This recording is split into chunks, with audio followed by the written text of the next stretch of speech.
Hello students, welcome to class 10th English worksheet today. In this worksheet,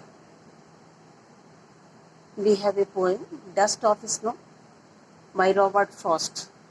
अभी पीछे भी हमने रॉबर्ट फ्रॉस्ट की पोएम पढ़ी थी, तो आगे देखेंगे. The way a crow shook down on me the dust of snow from the hemlock tree has given my heart a change of mood and saved some part of a day I had rued. तो ये थी आपकी poem. आगे देखते हैं क्या करना है. From the list given below, tick right what makes you happy.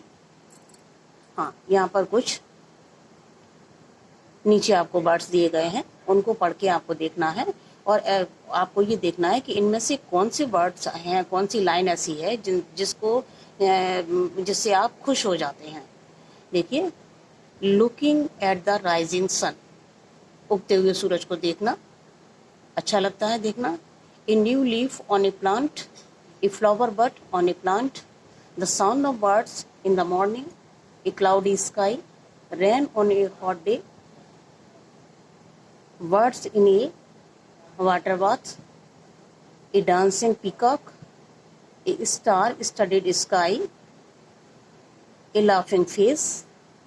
ये सारी चीजें ऐसी हैं जिनसे हमें खुशी होती है. लेकिन आपके सामने चॉइस है, आपको जो चीज अच्छी लगती है इसमें से उसको आप राइट कर सकते हैं. 10 सेंटेंसेस आपको दिए गए हैं, 10 फ्रेजेस आपको दिए गए हैं और उनमें से आपको जिससे आपको सबसे ज़्यादा खुशी होती है, जिनसे आपको अच्छा लगता है, वो आप यहाँ पर टिक कर सकते हैं. आगे देखते हैं. Such things makes us feel happy instantly and our mood improves making us joyful. इन चीज़ों से हम खुश हो जाते हैं और हमारा मूड जो है वो भी चेंज हो जाता है. The poet had a similar experience one day. ऐसा ही कुछ एक्सपीरियंस पोइट ने किया. He was feeling low when a crow on a hemlock tree as shown in the picture. अभी हमने पिक्चर देखी थी, उस पर एक ट्री था और उस पर एक क्रो बैठा हुआ था और वो ट्री जो है वो बताते हैं कि वो हेमलॉक ट्री था. Shook down some snow flakes on him. Crow जब उस पर बैठा तो उस पर जो स्नो जमी हुई थी वो थोड़ी सी कहाँ गिर जाती है, पोइट के ऊपर, क्योंकि पोइट कहाँ पर बैठा हुआ है, under the tree. This gave him a lot of Joy and he forgot his worries. इससे उसको बहुत खुशी महसूस हुई क्योंकि वो थोड़ा सा डिप्रेस हुआ बैठा हुआ था वहाँ पर, किसी वजह से परेशान था. लेकिन जब वो थोड़ी सी बर्फ उसके ऊपर गिरी तो उसे अच्छा लगा और वो अपनी सारी चिंताएं, सारी वरीज को भूल गया. This instant happiness saved the rest of his day and it passed with cheer. इससे क्या हुआ, उसका बाकी दिन जो था वो बहुत अच्छा गुजरा.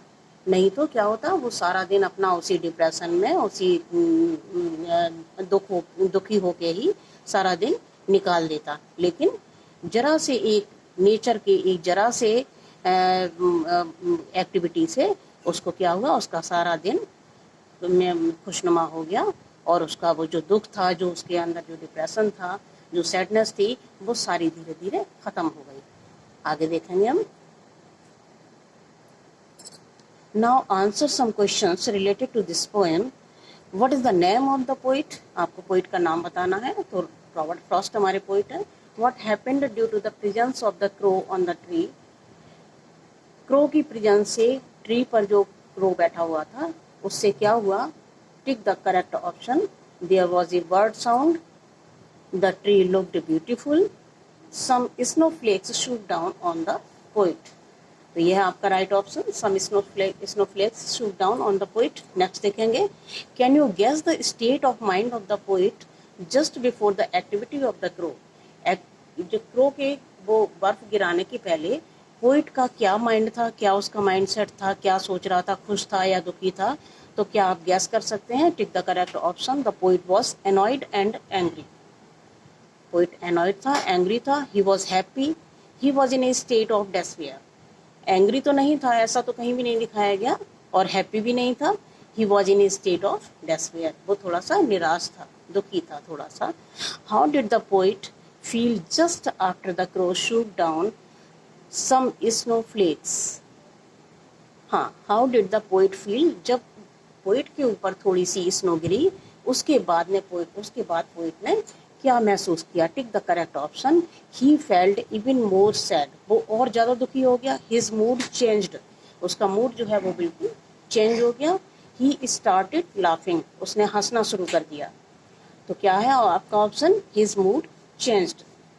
Next question, choose the line from the poem which shows that the poet had been sad during the day. आपको क्या करना है, पोइम से वो लाइन यहाँ पर लिखनी है जिसमें ये बताया गया है कि पोइट जो है वो सारे दिन दुखी था। जब तक क्रो ने उसके ऊपर वो बर्फ नहीं गिराई तब तक पोइट जो है वो पूरे दिन से दुखी था। वो लाइन आपको यहाँ पर लिखनी है।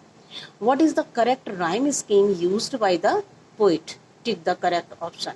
आपको राइम स्कीम दी हुई है, तो आपकी पोएम की राइम स्कीम है ABAB। Nature can give us a lot of happiness when we are feeling लो।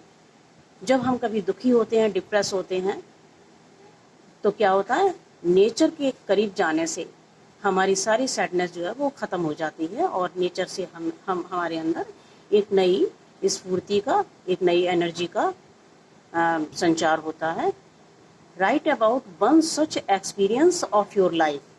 कोई ऐसा एक्सपीरियंस अपनी लाइफ का वो आपको लिखना है शॉर्ट में, ब्रीफली मीन्स शॉर्ट में आपको कोई अपना एक्सपीरियंस लिखना है जब आप कभी दुखी हो और आपने नेचर का कोई ऐसा बहुत अच्छी हवा एकदम से चली या एकदम से बारिश आ गई और आपका मूड एकदम से चेंज होता है। कभी कभी होता है ना, आप सारे दिन गर्मी में हैं, परेशान हैं और एकदम से बहुत ठंडी सी हवा चलती है या बारिश आती है तो आपका जो है सारा एक मूड एकदम से चेंज हो जाता है। तो इस तरह के कोई एक्सपीरियंस आप 1-2 लाइन में लिख सकते हैं। Explain what made you feel sad and how nature gave you happiness. आपको लिखना है कि आप किस तरह से दुखी थे, परेशान थे और किस तरह से नेचर के किसी थोड़ी सी एक्टिविटी से आपको जो है वो खुशी एकदम मिली। You may begin like this. आप किस तरह से अपनी लाइन शुरू कर सकते हैं। I was not in a good mood that day. मेरा मूड उस दिन अच्छा नहीं था। बिकॉज आप कुछ भी लिख सकते हैं। आप कंपटीशन में जो है नहीं आ पाए, आपका पेपर अच्छा नहीं हुआ या आपको स्कूल में पनिशमेंट मिली, उसकी वजह से तमाम सारे रीज़न होते हैं हमारी लाइफ में और छोटे छोटे इन रीजन से हम कभी खुश हो जाते हैं और कभी हम दुखी भी हो जाते हैं। तो वो आपको लिखना है और सडनली आप ये उसमें ऐड करेंगे कि एकदम से बहुत तेज बारिश आई या बहुत तेज हवा चली या कोई आपने एकदम से डांस करता हुआ पीकॉक देखा, समथिंग इस तरह का आप करके बहुत ही आप इसको अच्छे से जो है लिख सकते हैं। 2-4 लाइनें लिखनी है। तो ये थी आपकी वर्कशीट, कंप्लीट कर लीजिए। Thank you so much.